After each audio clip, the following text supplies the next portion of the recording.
South park street symmetry চালু হয় ১৭৬৭ সালে। এই কবরখানার জমিখণ্ডটি আগে ছিল জলাভূমি এলাকা। এখন আর্কিওলজিক্যাল সার্ভে অফ ইন্ডিয়া এটির রক্ষণাবেক্ষণ করে। শহরের প্রাণকেন্দ্রে অবস্থিত পুরনো কবরখানাটির উপর থেকে চাপ কমাতে এই কবরখানাটি চালু হয়। কবরখানার সামনের রাস্তাটির নাম রাখা হয় বেরিয়াল গ্রাউন্ড রোড, পরে নাম পাল্টে রাখা হয় পার্ক স্ট্রিট। ১৭৮৫ সালে কবরখানাটি পার্ক স্ট্রিটের উত্তর অংশ পর্যন্ত প্রসারিত করা হয়। সাউথ পার্ক স্ট্রিট সিমেট্রিতে চলে এসেছি, আর এখানে প্রবেশের জন্য ২৫ টাকা করে দিতে হয়। মোবাইল ফোনের জন্য কোনো রকম এখানে টাকা পয়সা নেয় না। এখানকার যে টিকিটের প্রাইসটা ২৫ টাকা, কিন্তু কেউ যদি ক্যামেরা ইউজ করে তাকে ২৫ টাকা আলাদা করে দিতে হয় না, তাকে 50 রুপিস দিয়েই এখানে এন্ট্রি যে টিকিটটা সেটা নিতে হয়। এখানে ঢুকেই আগে রেজিস্টার করাতে হয়।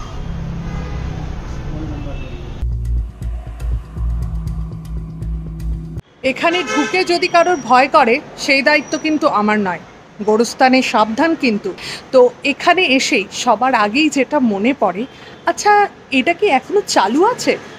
১৭৬৭ সালে এই যে পার্ক স্ট্রিট সিমেট্রি এটা ওপেন হয়, তারপরে ১৮৩০ সাল পর্যন্ত এখানে কবর দেওয়া হতো, তারপরে এটা বন্ধ হয়ে যায়।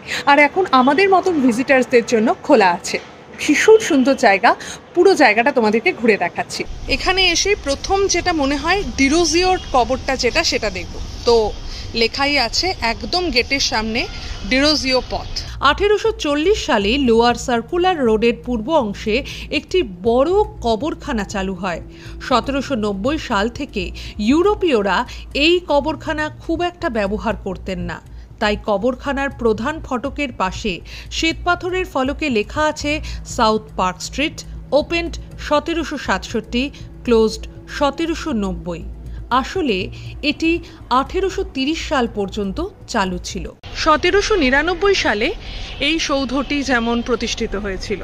উইলিয়াম জ্যাকসন, আর এটা হলো উইলিয়াম জনসনের কবর।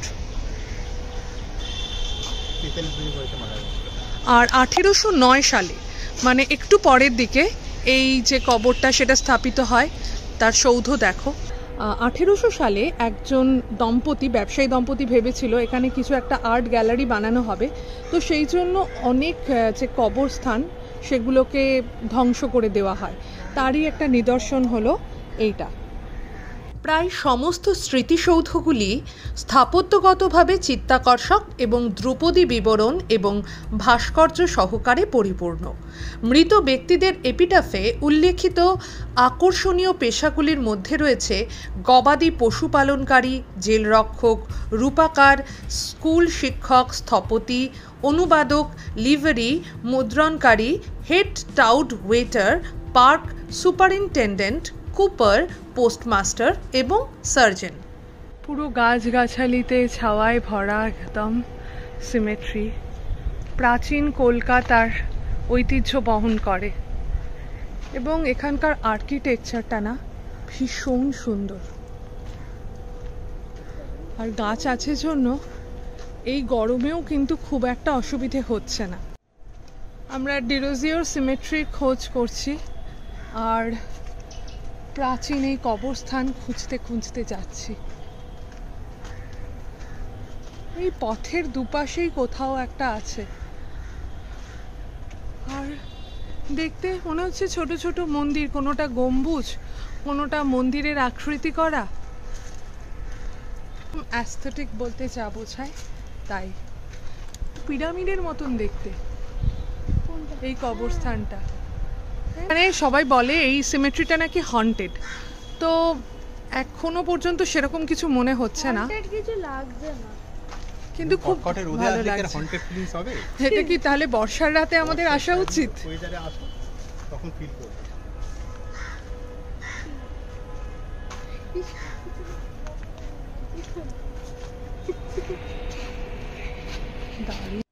এটা হলো মারিয়া টাইফেনা, তার স্মৃতিসৌধ। ১৭৬৭ সালে উনি জন্মগ্রহণ করেছেন এবং ১৭৮৯-তে উনি মারা গেছেন। এটাও কিন্তু বেশ পুরনো স্মৃতিসৌধ। মারিয়া কাইগলি, উনি ১৭৮৭ সালে মারা যান।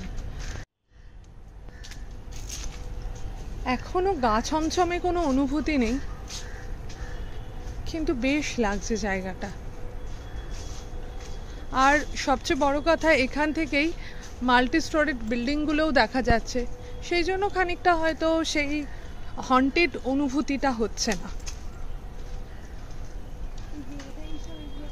কিন্তু একটা জিনিস বলবো সবাইকেই, এবং যেটা আমার মনে হয়, যারা মারা গেছেন তাদের আত্মীয় স্বজনের জন্য তো ভীষণই সেটা দুঃখজনক ব্যাপার, কিন্তু এখানে এসে তারা শান্তি পেয়েছেন এবং তাদের আত্মার শান্তি কামনা আমরা করি।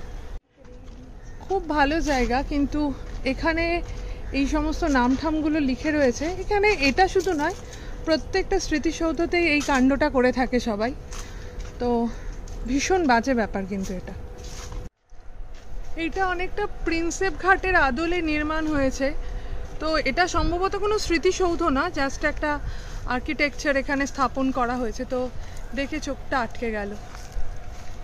হেনরি লুইস ভিভিয়ান ডিরোজিও, উনি মাত্র 22 বছর বেঁচে ছিলেন এবং আমরা ডিরোজিওর নাম সবাই জানি। সম্ভবত এই সিমেট্রির সবচেয়ে দামি মানুষ হলেন উনি। 1831 সালে ডিরোজিও মারা যান এবং তাকে এখানেই কবর দেওয়া হয়। ডিরোজিওর এই সৌধটি মেইনটেইন করছেন all India Anglo Indian association.